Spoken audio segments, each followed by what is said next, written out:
আপনি গৈ আছে কেনেকুৱা কি প্ৰশ্ন না না মই গৈছিলো আজি আমাৰ 10वा দিন আছিল 10 নম্বৰ দিন আছিল কালি মই যাম জলেশ্বৰ 11 দিন হৈ যাব আমি নদী ভাঙ্গা মানুহসকলৰ খবৰ লোৱাৰ কাৰণে 11 দিন 10 দিনীয়া প্ৰগ্ৰাম লৈছিলো আজি 10 দিন হৈ গ'ল আমি আজি ৰাতিপুৱা গৈছিলো মানকাচাৰত গৈ আমি বিভিন্ন জায়গাৰ মানুহ এক জায়গাত জমা কৰি ফ্লাড আছে বহুত জায়গাত আমি যাব নোৱাৰো এইটো কাৰণে আমাৰ এমএলএ সাহেবে আমিনুল সাহেবে তাত এক জায়গাত জমা কৰিছিল আমি ফ্লাড ডিস্ট্ৰিবিউশন কৰিছো দ্বিতীয় খালি কৰা নাই আমি মানুহৰ বুজ লৈছো কাৰ কি হৈছে কিমান মানুহ হৈছে কিমান কোনো ঘৰ ভাঙিছে জানমাৰৰ কিমান ক্ষতি হৈছে মানুহৰ এই সব খবৰ লৈ বুজ লৈ আমি আহিছো আমি এটা ৰিপৰ্ট তৈয়াৰ কৰি আছো এতিয়াই 1 ঘণ্টা পিছত আমি ডিসি মহোদয়ৰ আমি ভেট কৰিম এই মেমোৰেন্ডামটো দিম আৰু এই মেমোৰেন্ডামৰ কপি আমি ইয়াৰ অসমৰ চিফ মিনিষ্টাৰক আমি পঠাম আৰু দ্বিতীয় হল দিল্লীতো আমি হোম মিনিষ্টাৰক পঠাম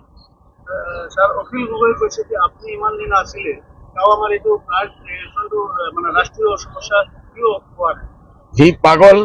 হি নাজানে ৰাষ্ট্ৰীয় সমস্যা কংগ্ৰেছতো আজি মই নহলেও 15 বছৰে 100 বাৰ মই উঠাইছো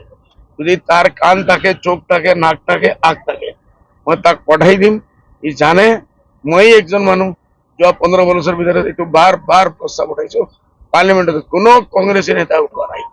কোনো অন্য বিজেপিৰ তো নুঠাবই এইটোৰ কাৰণে হি নাজানে হি জন্ম লৈছে এতিয়া পলিটিক্সত জন্ম লৈছে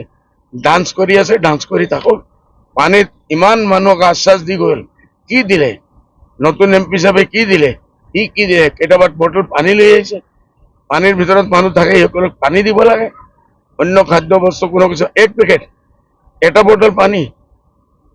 লজ্জা লাগিব লাগে কেনেকুৱা ভোট ললে সকলে মানুহ ইমোশনাল কৰি ডান্স কৰি কৰি ভোট লৈছে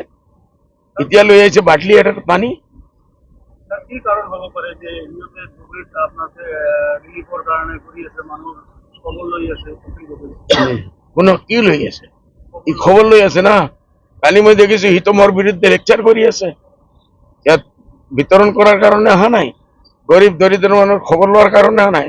পলিটিক্স কৰাৰ কাৰণে আছে কৰি থাকক আমি পলিটিক্স নকৰো আমি এই দৰিদ্ৰ গৰীব নিৰহৰা মানুহ সদায় আমি আছো থাকিম অহা দিনত